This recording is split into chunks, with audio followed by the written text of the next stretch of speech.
Volviendo a Dios. El Señor te bendiga.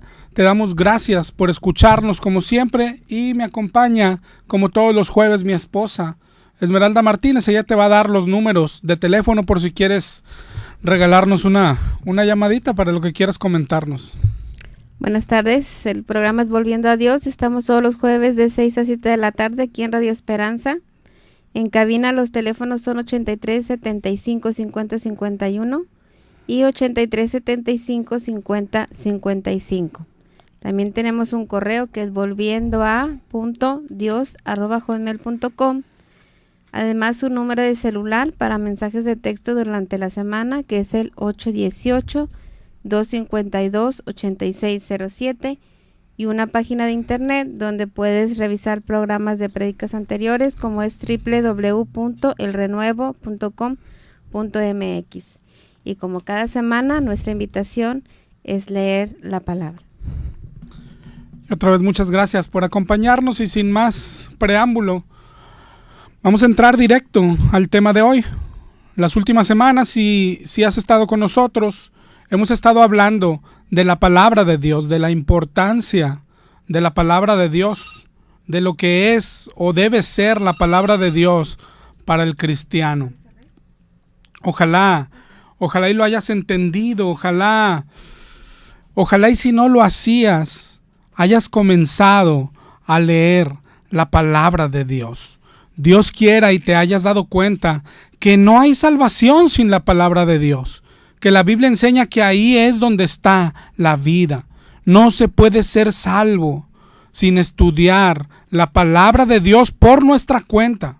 Aunque vayas a la iglesia toda tu vida, aunque diezmes todos los domingos, en la palabra está la vida.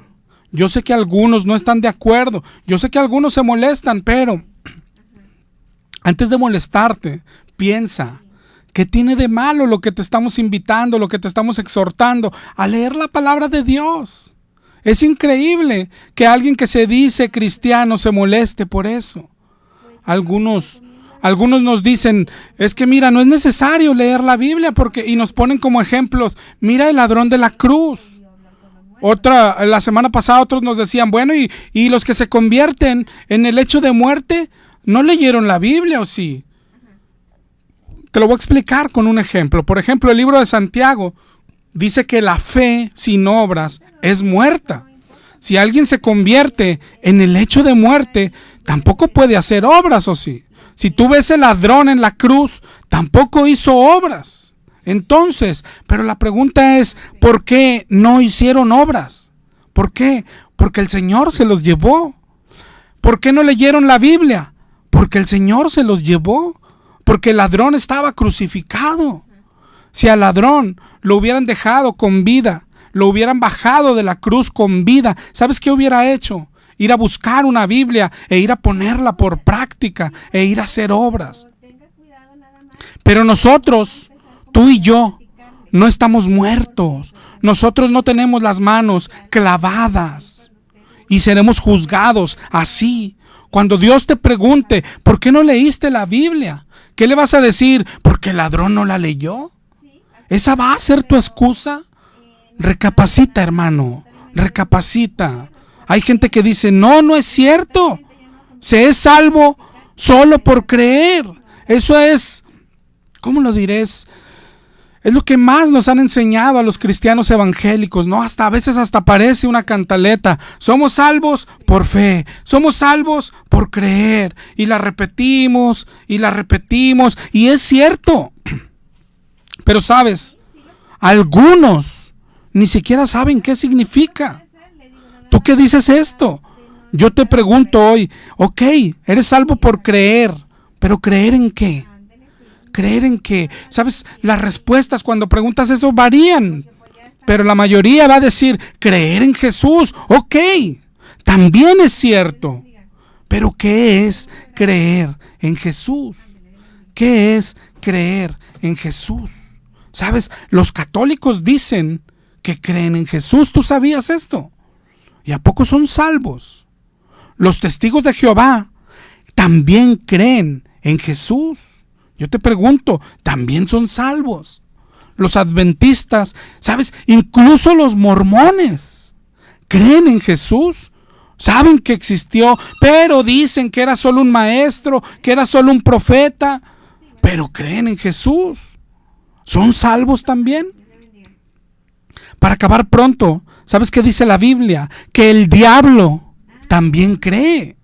Yo te pregunto, ¿será salvo el diablo? Tú a cualquiera que veas, todos creen en Jesús. Tú pregunta en tu familia que no es cristiana.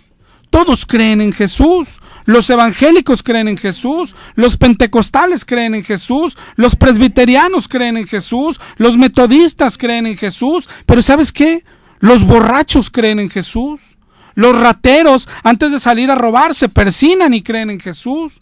Los adúlteros, antes de entrar al hotel para que no los cachen, se persignan. Y si les preguntas, ¿creen en Jesús? Las prostitutas, tú las ves con una cruz en el pecho y creen en Jesús.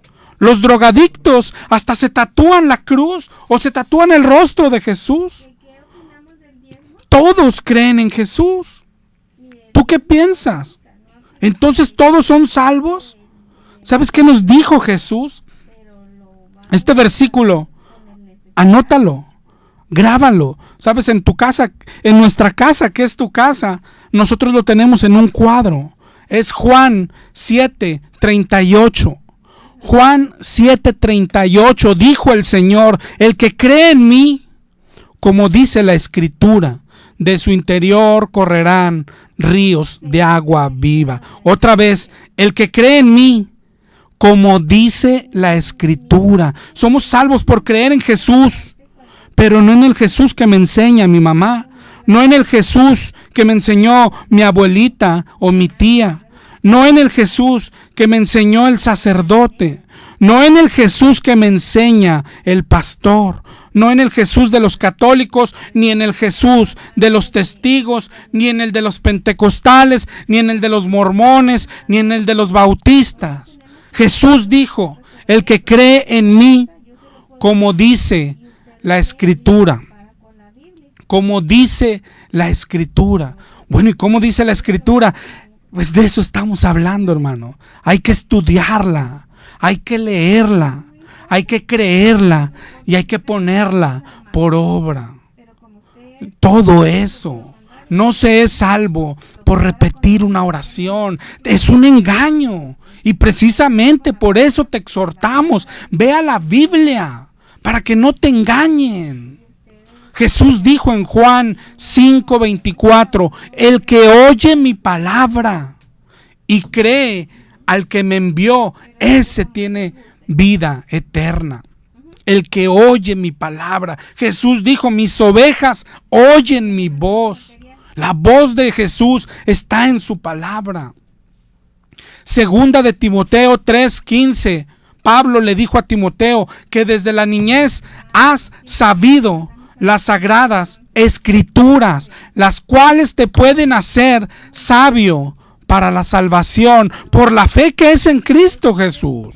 Es decir, claro que por la fe que es en Cristo somos salvos, pero ¿por creer qué? Por creer las Escrituras, el que nos encanta, el que nos enseñaron. La fe, Romanos 10, pero en Romanos 10:17 dice: claro que somos salvos por fe, pero la fe viene por oír la palabra de Dios. No somos salvos por repetir una oración. No somos salvos por no faltar a la iglesia. No somos salvos por decir yo creo, o por decir yo lo recibo como Salvador. Son mentiras. Ve a la Biblia para que no te engañen. Va a ser trágico, hermano. Pero otra vez, hoy nos dirigimos a los que ya entendieron esto. Hoy estamos hablando a los que buscan a Dios de verdad, a los que no se conforman con poco. A esos hablamos hoy, ¿no? Si tú no quieres leer la Biblia, si tú quieres que te hablen de que vas a ser rico, al rato van a venir y te lo van a predicar. No vas a ser rico, yo te lo aseguro, pero vas a estar contento con oír mentiras, ¿no? A los que están esperando y que quieren milagros, al rato van a venir y te los van a ofrecer. Es más, mañana, aquí en la estación, es lo que más vas a escuchar, ¿ok? Pero si tú quieres buscar a Dios en su palabra, esa es la invitación de nuestro programa. Únete a nosotros, busquémosle juntos en su palabra. En su palabra. Vamos a leer la Biblia. Lo que queremos es que si estás en casa, saques tu Biblia. Lee tu Biblia, hermano. Y no solo hay que leerla, lo que decíamos ahorita, lo importante es creerla y después ponerla por obra. Acuérdate cuando vimos Santiago que decía, hay que ser hacedores, hay que creerla y ponerla por obra. Pero antes de estas dos cosas, hay algo importante que es de lo que estamos hablando. Interpretarla correctamente. ¿Por qué? Porque tú la puedes leer, pero si la interpretas erróneamente, igual la puedes creer con toda tu alma e incluso practicarla, pero será una fe errónea, una fe equivocada, y una fe equivocada no salva. Así que por eso es la invitación, y así que por eso te hemos estado dando tips o reglas para interpretar la Biblia. Y hoy vamos a continuar aquí. Si no has estado con nosotros, te vamos a resumir las reglas que hemos dado por si quieres tomar nota. La primera regla que vimos hace 2 o 3 semanas fue que la Biblia se lee completa. Esto es tan simple como ningún libro se puede entender si lo empiezas al final y luego vas a la mitad y tampoco se puede entender si solo lees pedacitos. La Biblia, mucho menos. La Biblia, para entenderla, hay que leerla completa, desde Génesis a Apocalipsis y los libros completos. Oye, pero es que me tardo mucho. Es que no hay camino corto, hermano. No hay camino corto, y eso es lo que nos está afectando. Que queremos caminos cortos, que queremos el alimento espiritual, pero ya masticado. Ya que nos lo mastique alguien, imagínate lo que es eso. La segunda regla, dijimos que la Biblia es verdad toda. No podemos decir dentro de la Biblia, bueno, yo me quedo con esto y esto no lo creo. No, la Biblia o la crees toda o no la crees nada, ¿no? No podemos elegir qué parte creer y cuál no, ¿ok? Después, saliendo de esta misma regla, la tercera regla es: la Biblia no se contradice, la Biblia se complementa. La Biblia dice que Dios es amor, pero la Biblia también dice que Dios es fuego consumidor y no se está contradiciendo. Dios es ambas cosas. La semana antepasada vimos la cuarta regla. La cuarta regla, y es una de las más importantes: la Biblia es su propio intérprete. La Biblia es su propio intérprete. ¿En qué consiste? Cuando te lo explicamos, decíamos, nosotros vivimos los domingos en la iglesia lo contrario. En las iglesias hoy, cuando vas a escuchar el sermón, te dan un versículo de base y luego el pastor se lleva toda la hora para explicar ese versículo con sus palabras, con ejemplos, con testimonios, con cuentos, con chistes, toda la hora explicando un solo versículo. Eso es lo que vivimos los domingos. Y aquí mismo en la estación es lo que vivimos, así con ejemplos.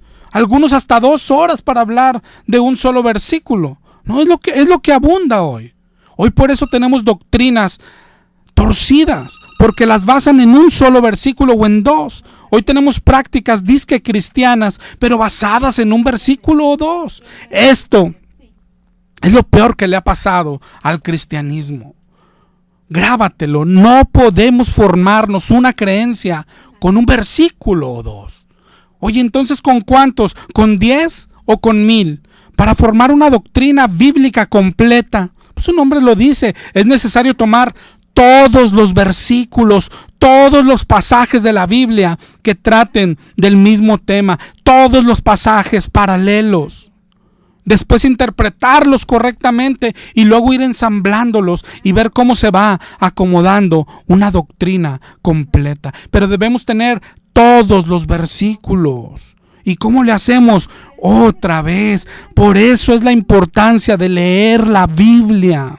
No hay camino corto, hay que leer la Biblia completa. Me gustaría decirte que hay camino corto, pero no es así. Por eso la gente dice, oye, pero leerla lleva años. Así es. Pero es lo único que puede salvar tu vida. Es la única manera de protegerse de engaños. El Señor dijo que nos guardemos de los falsos pastores. ¿Cómo le vamos a hacer? Hay que invertir tiempo en la lectura de la Biblia. Hay que sacrificar cosas. El cristianismo es así. El cristianismo es esfuerzo. El cristianismo es sacrificio. Pero grábatelo, no podemos aceptar ninguna doctrina, ninguna creencia basada en 1 o 2 versículos. Tenemos que analizar más. Tenemos que buscar todos los que traten del mismo tema. Tenemos que ahondar. La quinta regla que dimos para interpretar la Biblia le llamamos el contexto. ¿Qué significa esta regla? Que para dar con el significado de un versículo no podemos entenderlo en forma aislada. No podemos arrancarlo de su contexto. Tenemos que interpretarlo dentro de su contexto. Incluso a veces hemos visto que cuando ves uno en forma aislada, parece que significa una cosa, pero cuando lees el contexto, das con el significado verdadero. Y acuérdate que el cristiano de verdad, eso es lo que anda buscando. ¿Qué es lo que en realidad Dios quiso decir? No importa si me conviene o no. No importa si me gusta o no. Pero eso buscamos. Buscamos a Dios. ¿Qué es leer el contexto? El contexto más cercano de un versículo serían los versículos previos y los versículos posteriores. Es decir, hay que leer hacia arriba del versículo y hacia abajo del versículo. De preferencia incluso hay que leer todo el capítulo. Si se puede, todo el pasaje completo. Y el contexto mayor sería leer todo el libro completo. Y cada versículo tiene que encajar en el contexto de todo el libro. De todo el libro. Y ese todo el libro tiene que encajar en el contexto de toda la Biblia. Por eso decimos, por eso te invitamos, por eso te exhortamos que la Biblia se tiene que leer completa, que los libros se leen completos y que los pasajes o los versículos tienen que entenderse e interpretarse dentro de todo el contexto. Este va de la mano con el anterior. Hoy la iglesia también está llena de estos errores. Además de que formamos doctrinas con un versículo o 2, como decíamos ahorita.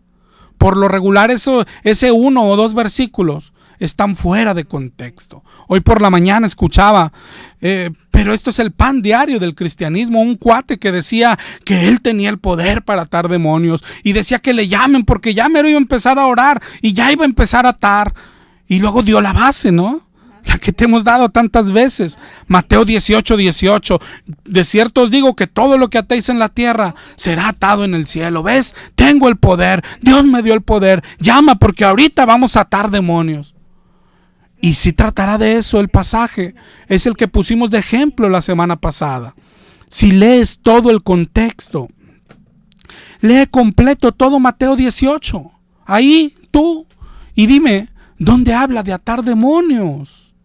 ¿Sabes de qué habla el capítulo? Habla de perdonar. Y cuando dice todo lo que atéis en la tierra será atado en el cielo, está diciendo, si tú lo perdonas, yo lo perdono. Y si no lo perdonas, no lo perdono, dice Dios. ¿Pero qué le gusta? Que perdones. Le dijo Pedro, ¿cuánto voy a perdonar? Hasta 70 veces 7. Pero léelo completo. Ahí mismo, tú en tu casa. Y no me digas a mí, tú mismo pregúntate. ¿Dónde habla de atar demonios? Vamos, hermano, hay que protegernos, hermano. Tenemos que leer la Biblia por nuestra cuenta. Hoy vamos a continuar aquí, vamos a ver si alcanzamos a ver una reglita más o 2, a ver si nos alcanza el tiempo. Si estás tomando nota, la sexta regla es la forma cronológica. ¿En qué consiste? La Biblia se lee en forma cronológica, es decir, de Génesis a Apocalipsis, y se interpreta en forma cronológica o en forma progresiva, como quieras llamarle. ¿Qué quiere decir esto? Si te fijas, si has leído la Biblia, la revelación de Dios a su pueblo ha sido progresiva. Así hay que leerla y así hay que entenderla. Debemos estudiarla, pero entender cómo se ha ido revelando. Hay que ir completando las doctrinas desde Génesis a Apocalipsis. No sé si me explique. A lo mejor entiendes mejor con un ejemplo. Si yo te pregunto, ¿nosotros debemos sacrificar animales hoy? Todos sabemos que no. Pero ¿por qué no si ahí está en la Biblia? Si tú vas a Deuteronomio, ahí dice que presentemos sacrificio. Si vas a Levítico, ahí dice también. Pero entonces, lo que pasa es que más adelante, cuando Jesús murió, se está sacrificando para que ya no necesitemos sacrificar animales. Él es el Cordero de Dios que quita el pecado del mundo y su sacrificio es suficiente. Pero eso lo vemos en el Nuevo Testamento, ¿verdad? Se reveló hasta el Nuevo Testamento. Hace poquito hablábamos aquí en el programa de que nosotros ya no estamos bajo la ley de Moisés, ¿verdad? Y cuando la Biblia dice esto, nos está diciendo que nosotros ya no debemos obedecer la ley de Moisés. Pero entonces la pregunta es, bueno, entonces ¿podemos matar a cualquier persona? No. ¿Por qué? Porque en el Nuevo Testamento se nos dio una nueva ley, la ley de Cristo, y en esta ley también dice que no debemos matar. De hecho, esta nueva ley dice no nada más eso, sino si te enojas con tu hermano, y eso es como si lo hubieras matado. ¿Has leído el Sermón del Monte? Si te fijas, es Dios dice qué, Dios dice cómo y Dios dice hasta cuándo. Esta es la forma progresiva.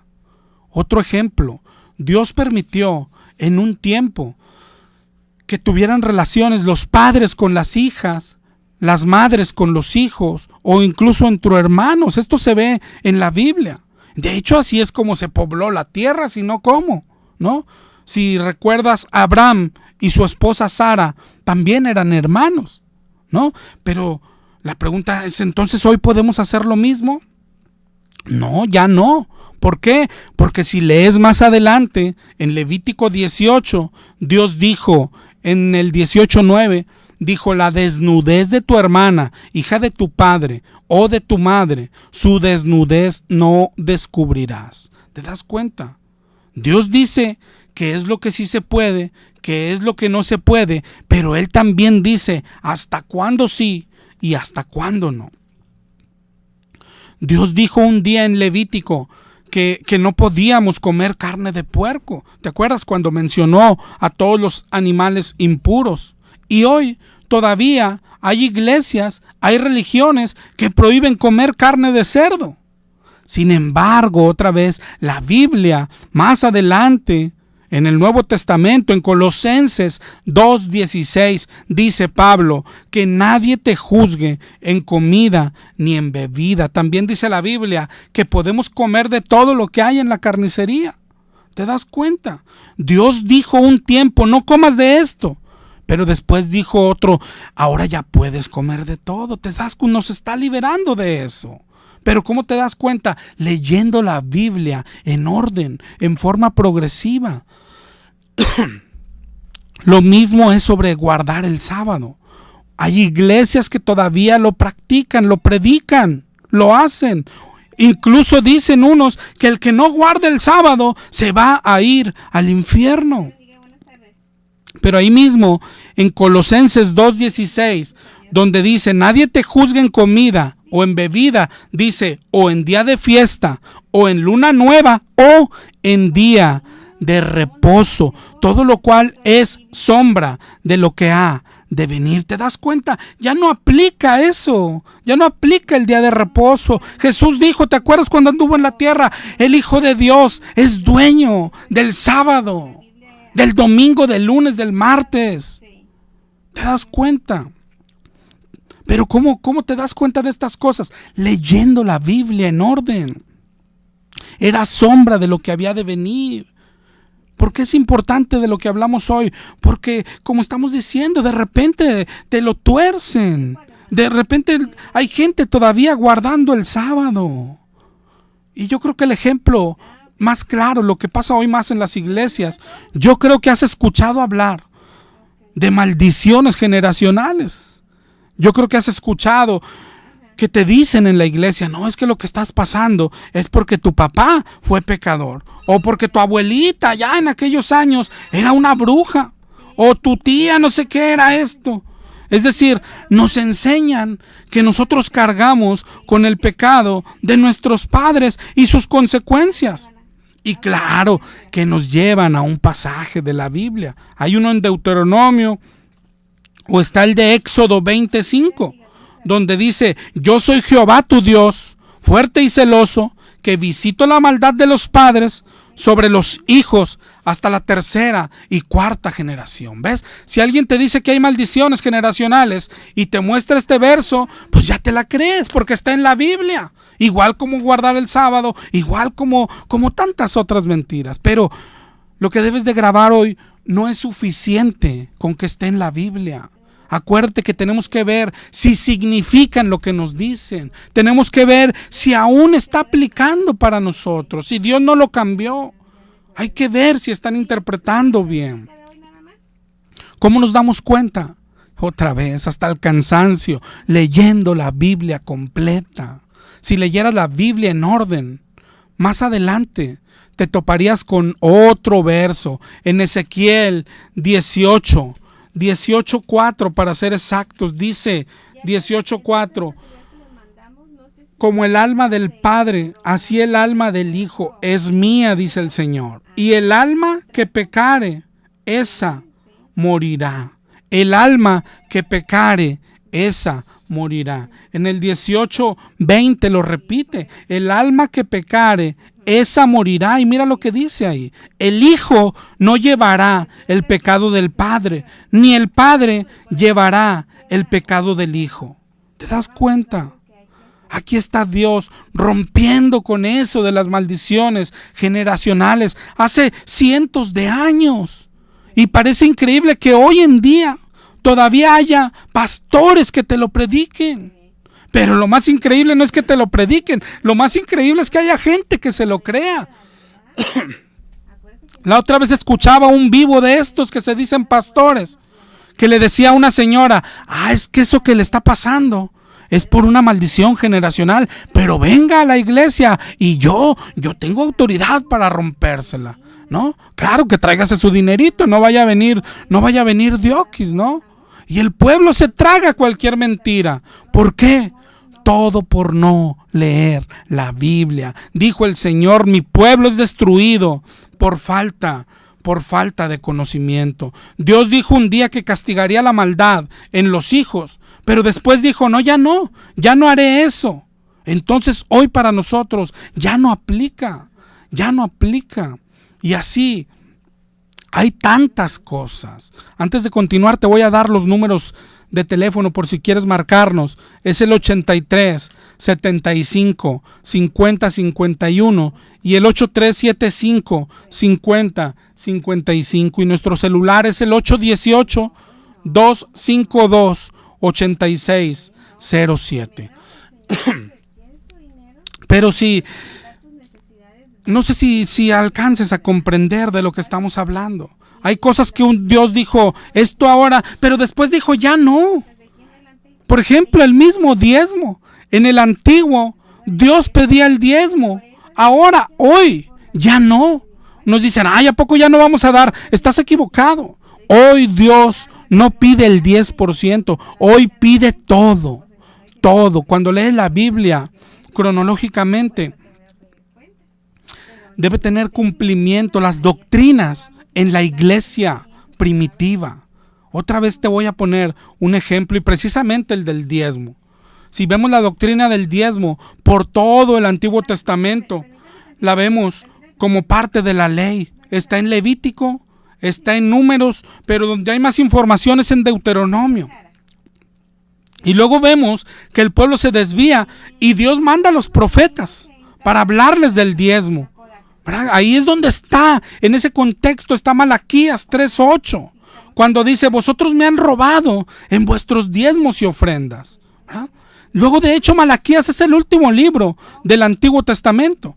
De ahí Si lees la Biblia en orden, brincamos al Nuevo Testamento. Aparece Jesús y tú lo ves que ya no pide el diezmo. ¿Qué pide el Señor? Todo. A Pedro le dijo en Mateo 4, venid en pos de mí y los haré pescadores de hombres. Y dice en el 4:20 de Mateo, dejaron todo, dejaron al instante las redes. Más adelante en Mateo 9 se ve que llama a Mateo, que estaba sentado en el banco de los impuestos. Le dijo, sígueme. Y se levantó y le siguió. Dejó la mesa de dinero. Pedro dejó las redes llenas de pesos. Al joven rico le dijo Jesús en el 18:22. Le dijo, aún te falta una cosa. Vende todo lo que tienes y dalo a los pobres. Vende todo lo que tienes y dáselo a los pobres y tendrás tesoro en el cielo. Y luego ahora sí, vienes y me sigues, le dijo el Señor. Y en el 18:28, estamos en Lucas 18:28, Pedro le dijo, oye, nosotros hemos dejado nuestras posesiones. ¿Te das cuenta cómo Jesús no está pidiendo diezmo? Jesús está pidiendo todo. Lucas 14:33 dijo el Señor, el que no renuncia a todo lo que posee, no puede ser mi discípulo. Todo lo que posee. ¿Qué será? Vamos cronológicamente. El diezmo es del Antiguo Testamento. En el Nuevo se ve que Jesús pide todo. Y como te estoy diciendo, todas las doctrinas tienen que cumplirse en el Nuevo Testamento, en la iglesia primitiva. Por ejemplo, Hechos 2:44 dice, todos los que habían creído estaban juntos. Y en el 45 dice, vendían sus propiedades y lo repartían según las necesidades. Entonces, daban el diezmo o daban todo. Esto, por ejemplo, el libro de Hechos aquí te dice cuál es la doctrina verdadera. Hechos 4:34 repite lo mismo. No había ahí ningún necesitado, porque los que poseían heredades las vendían y traían el precio de lo vendido. Otra vez, entonces, ¿cuál es lo correcto? ¿Dar todo o dar el 10%? Oye, pero van a decir, pero mira, en el Nuevo Testamento le dijo Jesús que era necesario hacer esto sin dejar de hacer lo otro. Le dijo a los judíos, tú lo acabas de decir, a los judíos. Entre los cristianos, en la iglesia cristiana, ¿tú ves a alguien que diezme en la Biblia? ¿Tú ves a Pablo que predique el diezmo? Date cuenta. Sin embargo, hoy nos predican que tenemos que diezmar y lo creemos. Y luego nos llevan a Malaquías 3 y hasta nos asustamos porque estamos robando a Dios. Pero ese Malaquías 3 no es para nosotros. ¿Te das cuenta? Está en la Biblia, pero no aplica para el pueblo cristiano. ¿Te das cuenta? Algo que hemos usado así como ejemplo de todas las reglitas para interpretar la Biblia es la doctrina del templo. Yo creo que es la mayor evidencia de que hoy no estamos leyendo la Biblia, de que no estamos interpretándolo. La semana pasada pregunté y hoy te pregunto, pero no para que me respondas a mí, sino para que tú ahí en tu casa ponte a pensar, hermano. Ese templo al que vas el domingo, seas de la religión que seas, ¿cuál es su fundamento bíblico? La Biblia, siempre que habla del templo, está hablando del templo de Jerusalén, siempre. Cuando lo construyó Salomón, cuando lo destruyó Nabucodonosor, cuando lo volvió a construir Esdras, cuando Jesús profetizó que iba a ser destruido, cuando Jesús sacó a los vendedores, está hablando de este templo de Jerusalén. Cuando Pedro y Juan subían al templo, era este templo. Este templo fue destruido en el año 70 después de Cristo. Hoy está el muro de los lamentos. Entonces, ¿de dónde salieron los templos católicos? Pues de Constantino. ¿Y de dónde salieron los templos evangélicos? De los católicos. Pero bíblicamente, hermano, ¿de dónde salieron esos templos? ¿Dónde dice la Biblia que iba a haber un chorro de templos en cada esquina? La Biblia lo que dice, que ya no iba a haber templo de piedras. La Biblia dice que Dios no habita templos hechos con manos humanas. La Biblia lo que dice es que el templo iban a ser personas. La Biblia dice que el que recibe el Espíritu es templo de Dios. Entonces, ¿de dónde salió el templo al que vas el domingo? De la Biblia, no, yo te lo aseguro. Pero hoy todo lo hacemos porque los demás lo hacen. Aunque estén equivocados, solo seguimos la corriente. Pero se nos manda a seguir a Cristo. Aunque tengamos que dejar todo, aunque tengamos que nadar contra la corriente. Y este engaño de llevarnos de un tiempo a otro tiempo, de Apocalipsis nos llevan allá para atrás. Otra vez como todos los demás abundan. Por ejemplo, los católicos, siguiendo con el tema del templo. Si tú eres católico, ya te lo han de haber dicho. Cuando tú le dices a un católico que es pecado todas las imágenes que tienen en su templo, te llevan a Primera de Reyes 6:23 hasta allá. Y te dicen, mira cómo el templo tenía imágenes. Y te llevan a Primera de Reyes 7:29. Donde dice que le pusiera querubines y sobre las molduras de la basa, encima como debajo, que pusiera leones y bueyes. Y dicen, ves, si hay imágenes, ¿verdad? Pero al templo de Israel le mandó poner estas imágenes. Lo que tú tienes que pensar, amigo católico, es, ¿en dónde dice la Biblia que al templo cristiano le íbamos a poner un San Judas? ¿Dónde dice la Biblia que pongamos un Jesús con la cruz? ¿Dónde dice la Biblia que pongamos a su madrecita al lado? ¿Dónde dice? ¿Te das cuenta? ¿O dónde dice la Biblia? Todos los templos háganlos igual que el de Salomón. ¿En dónde dice? Ese es el templo de judíos. ¿Dónde dice la Biblia? ¿Dónde dio instrucciones para el templo cristiano? No hay templo cristiano en la Biblia, hermano. Pero te llevan al antiguo y te la crees. Cuando les dices, a Dios no le gustan las imágenes, te llevan a Éxodo 25:18. Mira, aquí mandó a Moisés a hacer 2 querubines. Pero ¿en dónde dice que hagamos otra vez santos, que hagamos vírgenes? ¿En qué momento Dios ordenó a los cristianos hacer imágenes? ¿Ves en algún lado a Pablo o a Pedro haciendo imágenes? No. Acuérdate otra vez, esto no lo olvides. Toda doctrina cristiana tiene que tener su cierre, la cereza en el pastel es su amarre en el Nuevo Testamento, en la iglesia primitiva, ¿verdad? Si no es así, no es una doctrina correcta. Lo que hacen con los católicos es lo que decíamos la semana pasada. La forma correcta es hacer exégesis. Leer la Biblia, estudiarla e ir extrayendo su significado. Pero lo que hacen con los católicos se llama eisegesis y es incorrecto.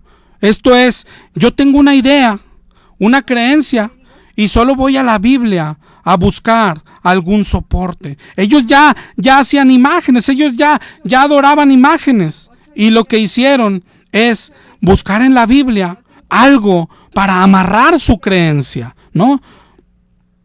Y eso es lo que hacen la mayoría. Por ejemplo, los testigos de Jehová, que dicen que el arcángel Miguel es Jesús. No hay forma, hermano. No hay forma, si tú eres testigo de Jehová, de que tú leas la Biblia completa y concluyas que Jesús es el arcángel Miguel. Lo que han hecho es que te lo predican, te dan algo que ellos ya interpretaron según, y te dan los versículos y ya lo crees. Pero tienes que ir a la Biblia a examinar. Tienes que ir a la Biblia. Porque esto está pasando con los que se dicen cristianos también. No hay forma de leer la Biblia completa. No hay forma, hermano. Y concluir que somos salvos por repetir una oración. No hay forma, hermano. No hay forma. Hoy con la pregunta del templo, que ya lo he hecho varias veces, ya lo he predicado aquí. Y un pastor de muchos años la otra vez decía, ¿cómo que no está en el templo? Mira a David. David decía que es mejor un día en su templo que 1000 fuera de ellos. Pero David está hablando del templo de Jerusalén. Lee cronológicamente. No existe templo cristiano en la Biblia. No hay templos cristianos en la Biblia. Pero te dicen, pero mira, Jesús dijo, uno mayor que el templo está aquí. ¿Y eso qué? Interpreta a ver qué dice. Pero en la Biblia no hay templos cristianos. Cuando habla del templo siempre se refiere al de Jerusalén, ¿no? Y lo van a reconstruir y viene el tercer templo, lo que tú quieras, pueden reconstruir 4. Si los reconstruyen, no son templos cristianos. En la Biblia no está anunciado ni un solo templo cristiano. ¿Te das cuenta? Nos están engañando, igual que a los católicos, y por el mismo motivo. ¿Por qué? Por no estudiar la Biblia, por no estudiar la Biblia y por no estudiarla como debe de ser, cronológicamente, de Génesis a Apocalipsis, y las doctrinas entenderlas así, de Génesis a Apocalipsis, ¿no? Mira este último ejemplo de esto, de la forma cronológica, los milagros.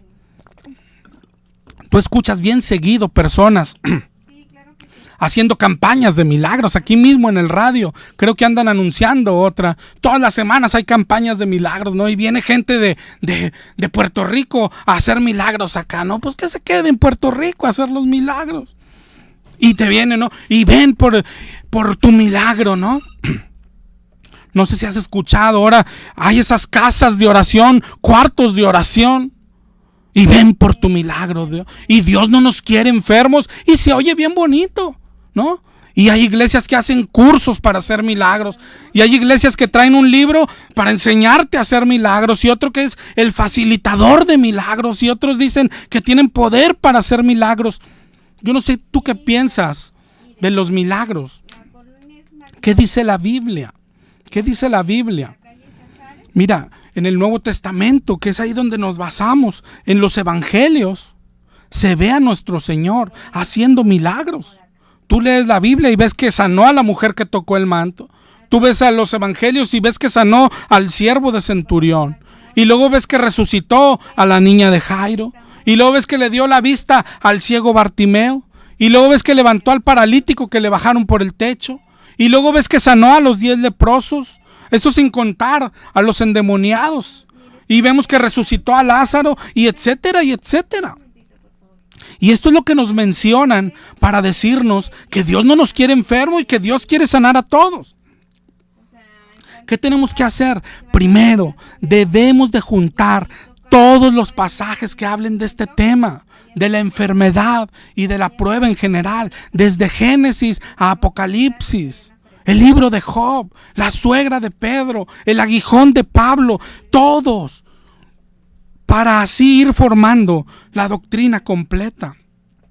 Pero siguiendo aquí en los evangelios, vemos que Jesús anduvo en la tierra haciendo milagros de parte de Dios. Dijo Nicodemo, de hecho, en Juan 3:2, sabemos que vienes de Dios porque nadie puede hacer estas señales. Y Jesús lo aceptó, ¿verdad? Jesús hizo milagros por donde andaba. La pregunta es, ¿hoy es igual? ¿Hoy los milagros solo los hace Jesús? Mira lo que dice Jesús. Jesús dijo un día, márcalo y estúdialo ahí en tu casa, hermano.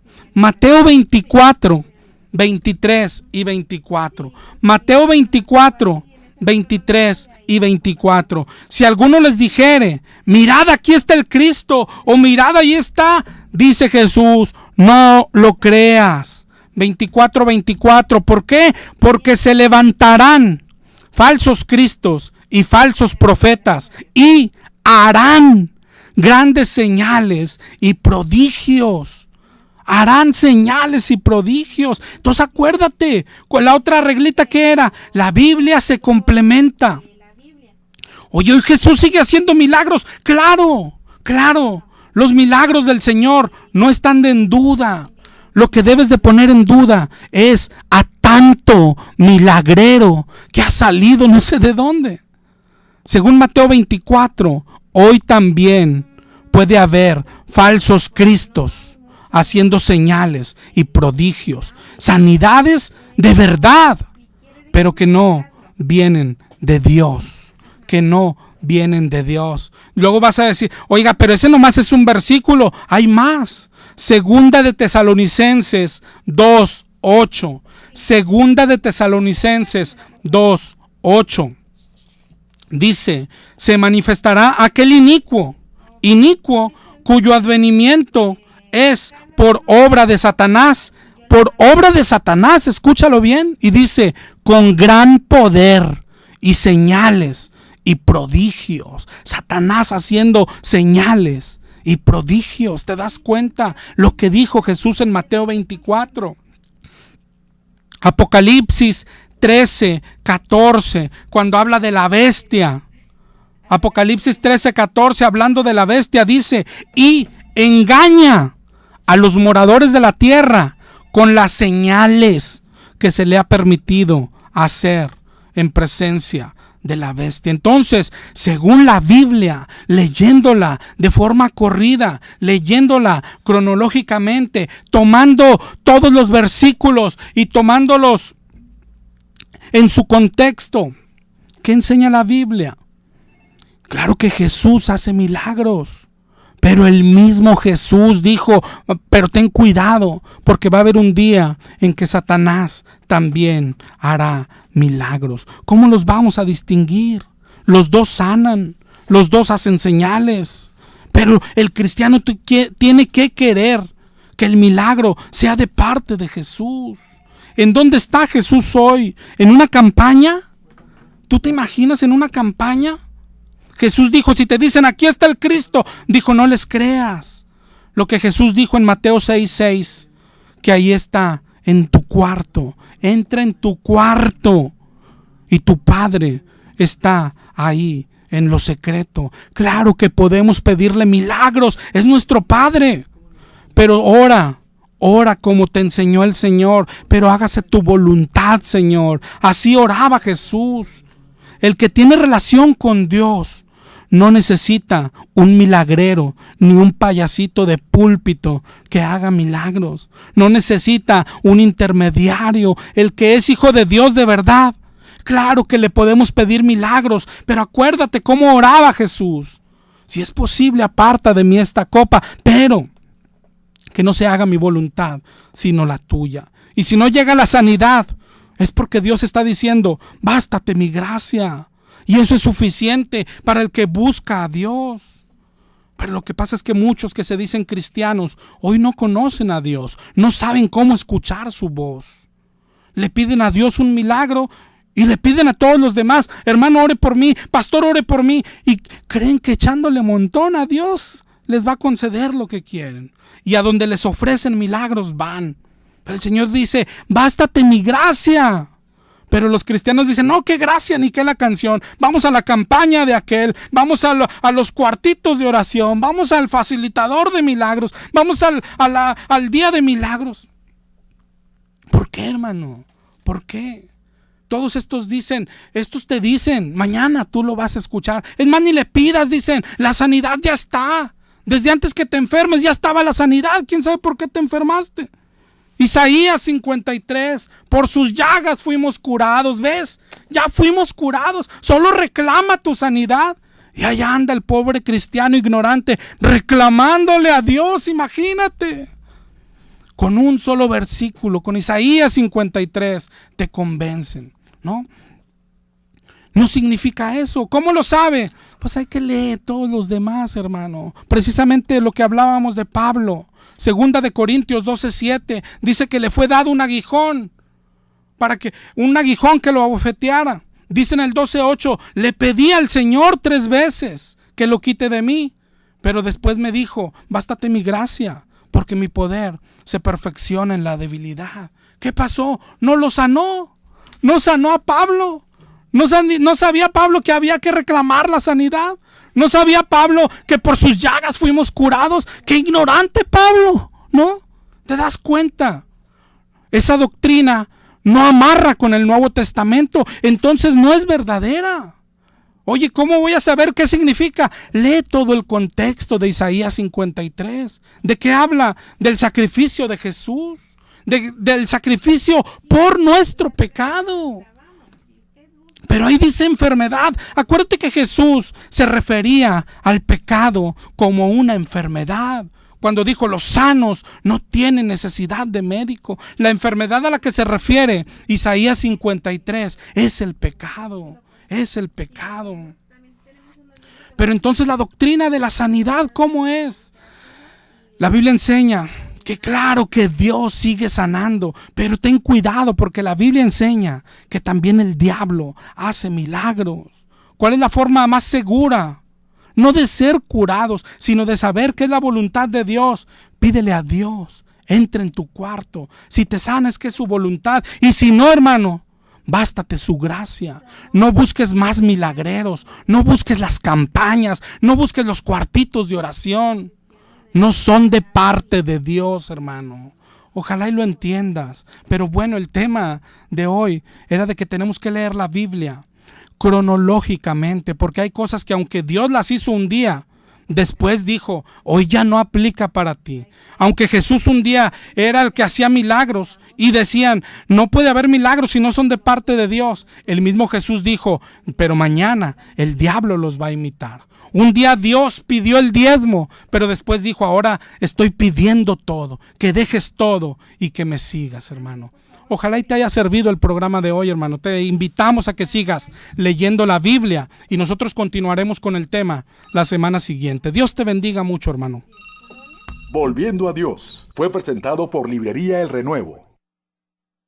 La Gobernatura de Nuevo León aceptó la posibilidad de no seguir en la carrera por la candidatura a ese puesto. Si llegados los tiempos uno está lejos de poder encabezar cualquier situación, me parece que lo importante es pensar en la fortaleza del partido y en esa unidad de la que todos hemos hablado. Lo que se habló en la reunión con la gente que vino de México, pues es que claramente estamos todos los que fuimos mencionados muy competitivos en relación a candidatos del partido de enfrente, y lo que hay que buscar pues es que esa competitividad se manifieste y se refuerce. La Nación. El presidente de la Cámara de Diputados, Silvano Aureoles, confirmó al Pleno que la documentación para la consulta popular sobre el salario que impulsa el PAN ya fue entregada al Instituto Nacional Electoral para seguir el trámite. Diputados de la Comisión de Seguridad